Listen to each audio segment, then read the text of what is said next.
Nous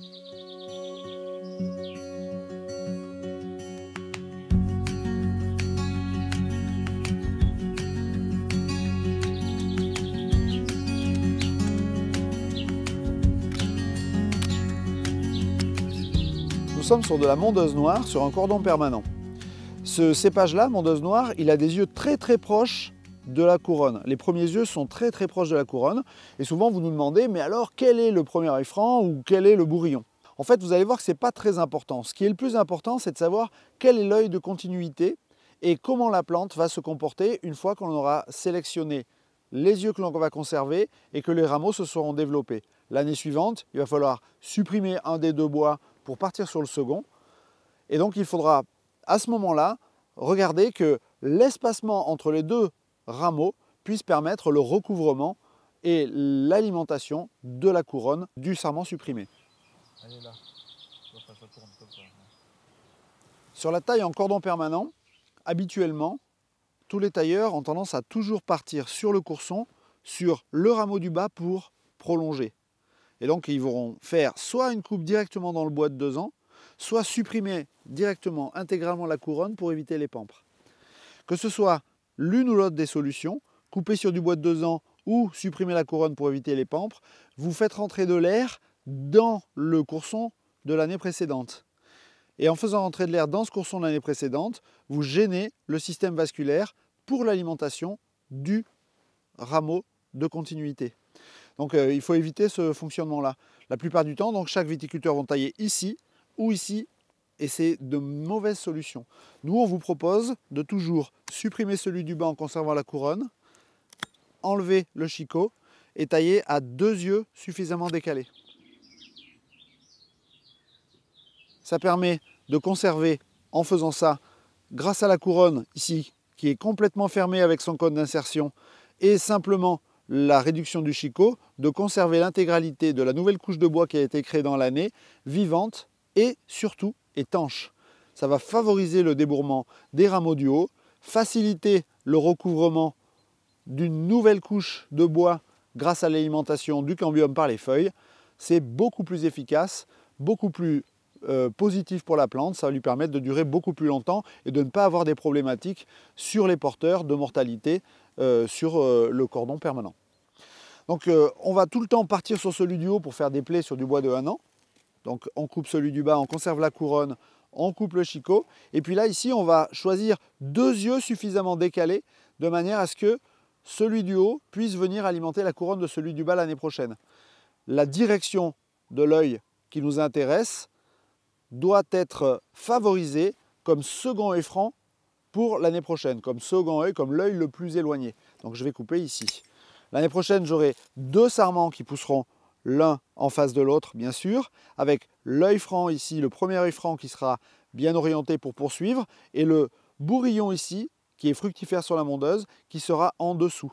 Et le fait qu'il soit suffisamment décalé va permettre au premier œil franc, au rameau issu du premier œil franc, d'alimenter le cambium de la couronne de celui qu'on va supprimer l'année prochaine. Alors si on continue sur d'autres porteurs, donc on va supprimer celui du bas, couper le chicot et conserver 2 yeux suffisamment décalés. Quand on a pris un peu trop proche, là, un peu trop court, ça fait 2 fois d'affilée qu'on prend trop court, et ben on coince l'alimentation des rameaux entre les plaies. Donc ça, c'est une partie qui est morte parce que non alimentée à cause du chicot qui est là. Donc on voit que le cambium a été alimenté simplement en périphérie. Donc celui-là, on ne peut pas le prendre, même si c'est le plus beau et le plus droit. Ce sera probablement celui-ci quand même qui sera le mieux alimenté, même si c'est quand même pas super parce qu'il y a aussi la plaie ici. Donc vous voyez, ça, c'est une succession de plaies mal réalisées où on n'a pas tout le temps pris avec des yeux suffisamment décalés et où on n'a pas cherché à grouper les plaies du même côté pour accepter le minimum d'allongement. Donc en fait, on est obligé de faire des compromis. Donc là, pour ne pas refaire la même bêtise, eh ben, on va monter à 2 yeux décalés pour poursuivre.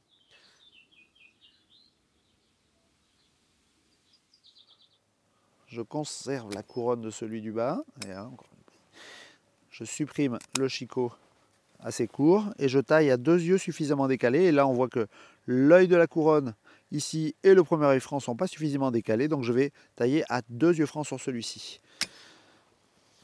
Là, les yeux sont suffisamment décalés. On voit, on l'a laissé l'année dernière. Ça monte un peu plus. Mais par contre, on est sûr que la couronne ici sera très bien alimentée par les nouveaux rameaux. Donc, je vais couper ici la couronne, couper le chicot sec et tailler à 2 yeux décalés.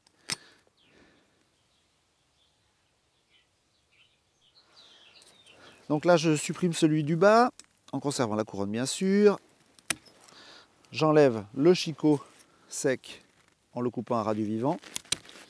Et puis je dois tailler ici à 2 yeux décalés. Alors là, on voit que le bourrillon ici à l'opposé et l'œil franc ici. On pourrait éventuellement tailler un œil franc plus le bourrillon.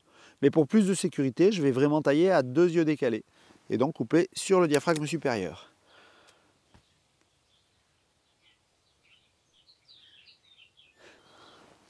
Je coupe et je conserve la couronne. J'enlève le chicot sec à ras du vivant et je taille à 2 yeux décalés.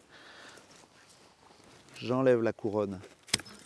Je conserve la couronne, pardon, j'enlève le sarment, je conserve la couronne, j'enlève le sec et je taille à 2 yeux décalés. J'enlève celui du bas en conservant la couronne, j'enlève le sec et je taille à 2 yeux décalés.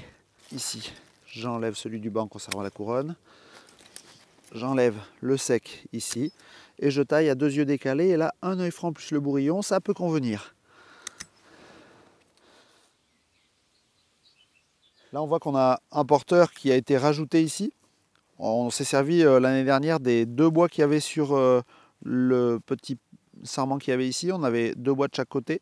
Celui-ci a continué à faire le porteur et on a utilisé celui du bas pour rajouter un porteur dans cet espace.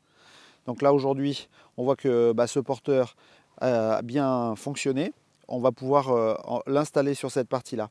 Alors là, ce qu'il faut, c'est toujours prendre un œil qui nous permet de monter et un œil suffisamment décalé de la base pour que le porteur puisse grossir sans se stranguler. Donc vous allez pouvoir maintenant supprimer cette petite attache. Vous voyez, le porteur est suffisamment solide. Et puis partir sur 2 yeux décalés, mais cette fois-ci 2 yeux décalés avec l'œil le plus éloigné, bien vertical pour construire la base du porteur.